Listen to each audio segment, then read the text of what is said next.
बिस्मिल्लाहिर्रहमानिर्रहीम। नाजरीन, मैं हूँ साजिद शरीफ और आप देख रहे हैं मेरा YouTube channel miracles of my life. आज मैं पेश कर रहा हूँ तीसरी किस्त हमारे तालीमी निज़ाम को बेहतर कैसे बनाया जाए, उसमें वालिदैन के किरदार पे आज मैं बात करूँगा। तो आपने उम्मीद है मेरी पहली दो किस्तें देखी होंगी, तो आज मैं तीसरी किस्त की तरफ आता हूँ। तो नाजरीन, औलाद की परवरिश करना इस दौर में इंतहाई मुश्किल हो गया है। जैसे जैसे वक्त गुज़रता जा रहा है, हर चीज़ फास्ट हो जा रही है, दुनिया तरक्की कर रही है, नई नई जिद्दत आ रही है। तो इस दौर में औलाद की परवरिश करना इंतहाई मुश्किल काम हो रहा है। तो मैं आज तजवीज़ दूंगा वालिदैन को कि वो अपना किरदार कैसे अदा करें, ये जनरेशन को बेहतर करने में उनका किरदार क्या है।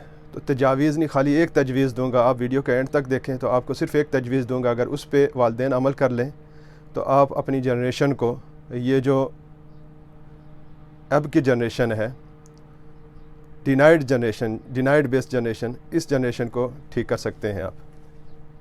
तो नाजरीन, कहते हैं कि बच्चे को टीन एज में अगर उसकी इस्लाह हो जाए तो वो पूरी उम्र उसके काम आती है, और अगर टीन एज में जो बच्चा ख़राब हो जाए उसका संवरना इंतहाई मुश्किल हो जाता है। तो ये टीन एज क्या होती है? 13 से लेके 19 तक की एज को टीन एज कहते हैं। इस एज में अगर बच्चा ठीक हो गया तो ठीक, अगर ख़राब हो गया तो उसका ठीक होना, सुधरना बहुत इंतहाई मुश्किल हो जाता है। तो मेरी एज 45 ईयर है। मैं अपने तजर्बात पे की बेस पे आपको बताता हूँ कि मैंने ये टीन एजर जनरेशन 3 देख ली है और चौथी चल रही है। जब मेरी एज 52 पहुँचेगी तो 4 जनरेशनें मुकम्मल हो जाएंगी, 4 जनरेशनों का मेरा मुशाहिदा कंप्लीट हो जाएगा। तो मैं इनके बारे में आपको थोड़ा थोड़ा बताता हूँ, फिर एंड पे आपको तजवीज़ दूंगा कि करना क्या है आपने।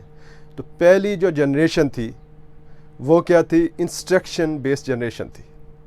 पहले घर का कोई बड़ा, गांव का कोई बड़ा, बाप, बेटा, दादा, जो बड़ा होता था वो हुक्म देता था, इंस्ट्रक्शन देता था, और उस पे मिनो आन अमल किया जाता था। किसी ने कहा कि ये काम करना है तो करना है, डू और die, no question of why. कोई नहीं पूछता क्यों करना है, बड़े का हुक्म है, करना गलत है या सही है, इससे कतई नज़र वो करना है, बड़े ने हुक्म दे दिया।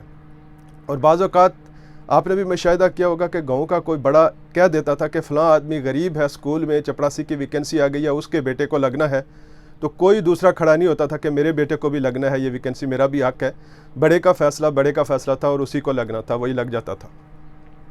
ये फ़ैसले ऐसे होते थे। ये जनरेशन इंस्ट्रक्शन बेस्ड जनरेशन थी। ये गुज़र गई, इनमें से कुछ आगे जा चुके, कुछ जा रहे हैं, कुछ इंतज़ार में हैं। उसके बाद दूसरी जनरेशन आई। दूसरी जनरेशन जो थी वो थी डिस्कशन बेस्ड जनरेशन। हम मलगूबा हैं, पहली इंस्ट्रक्शन बेस्ड और डिस्कशन बेस्ड जनरेशन का मलगूबा हैं हम। हमारी जो जनरेशन है, मेरे जो हम असर लोग हैं, वो उसका मलगूबा हैं। ये डिस्कशन बेस्ड जनरेशन क्या थी कि बड़े ने कोई बात कही, बड़े ने कहा सुबह बेटा उठ जाओ, नमाज़ पढ़ो, तो बेटे ने उठ जाना है, नमाज़ पढ़नी है। दूसरे भाई से कहना यार ये अब्बा को खुद नींद नहीं आती, हमें भी सोने नहीं देते।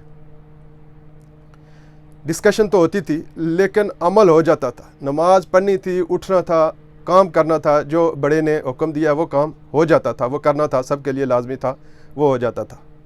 ये थी डिस्कशन बेस्ड जनरेशन। इनमें से भी कुछ लोग गुजर गए, कुछ बड़े हो रहे हैं। ये हमारी जनरेशन है, ये अभी चल रही है। इसके बाद आगे वाली जनरेशन आ गई, डिबेट बेस्ड जनरेशन। उसमें ये हुआ कि हर काम में बहस करना शुरू हो गए बच्चों ने बहस करें, बहस के बगैर कोई काम कंप्लीट होता ही नहीं। मसलन वालिद ने कहा बेटा उठो, बच्चे ने कहा अब्बा अभी सोने दो, सोने का टाइम है। वालिद ने कहा बेटा सुबह जो उठता है, नमाज़ पढ़ता है, उसके रिस्क में बरकत होती है, जो सवेरे उठते हैं उनके रिस्क में बरकत होती है। बेटे ने बहस शुरू कर दी, अब्बा ये मौलवी साहब सबसे पहले उठते हैं, इनके कौन से जहाज चल रहे हैं। तो ये बहस शुरू हो गई। डिबेट बेस्ड जनरेशन, हर चीज़ में बहस करनी, तोजी पेश करनी।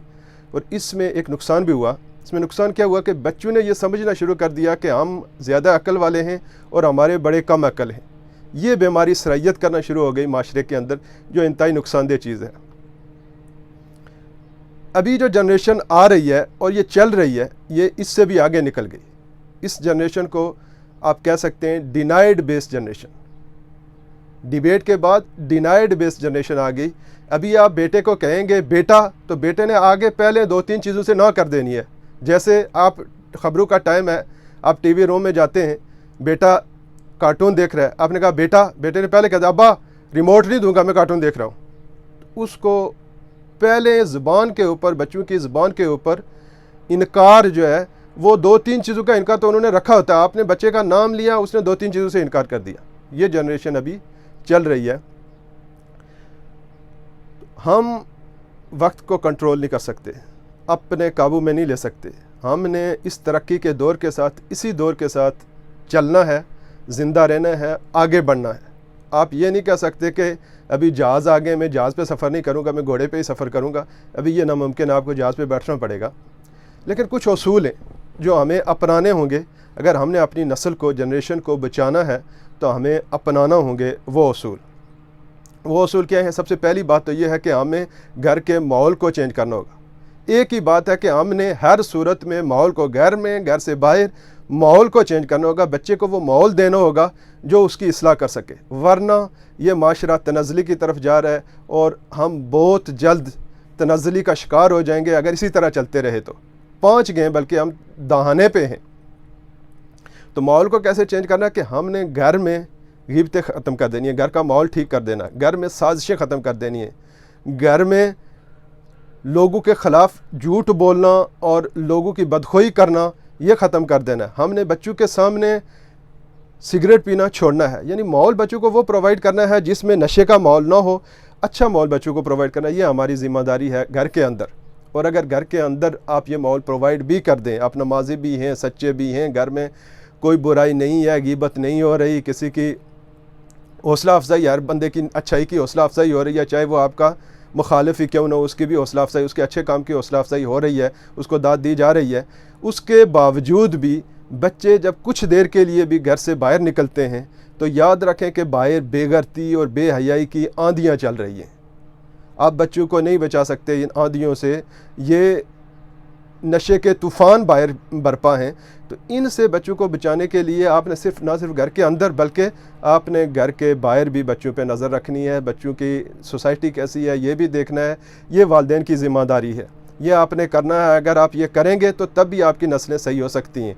और याद रखें, अगर आप ये कहते हैं कि मेरे पास वक्त नहीं है, मैं ये ऐसा नहीं कर सकता, तो मैं डॉक्टर जावेद साहब का एक सुन रहा था बयान।